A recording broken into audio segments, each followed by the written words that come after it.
Assalamualaikum guys, ini adalah ZX Motor 820RR, motor yang memang dinanti-nanti oleh rakyat Malaysia.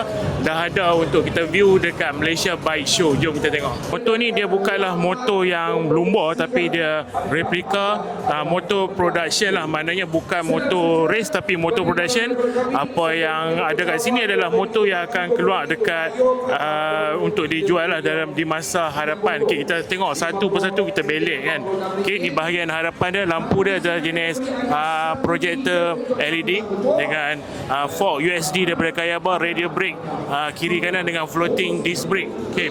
Kalau kita tengok dekat bahagian dashboard dia ni, okay, dia ada fork yang adjustable daripada KYB, kita boleh adjust, dan juga dia juga ada steering damper dengan LCD meter lah. Okay.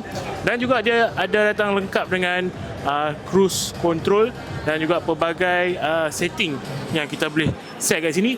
Ada button fun dekat situ nampak. Okey. Lepas tu kita ada quick shift up and down, dan dia punya arm adalah arm yang nampak macam aluminium alloy. Okey. Tayar dia pakai CST Migra 4S.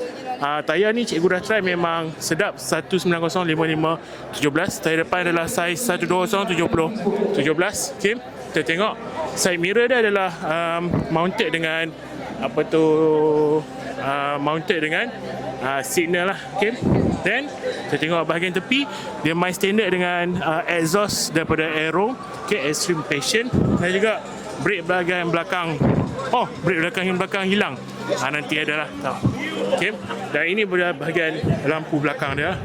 Okay. Lampu belakang dia memang cantik lah. So kita tengok dia punya monoshock belakang adalah jenis gas canister. So kalau motor ni masuk Malaysia, agak-agak berminat ke nak beli, ke patut beli motor yang lain?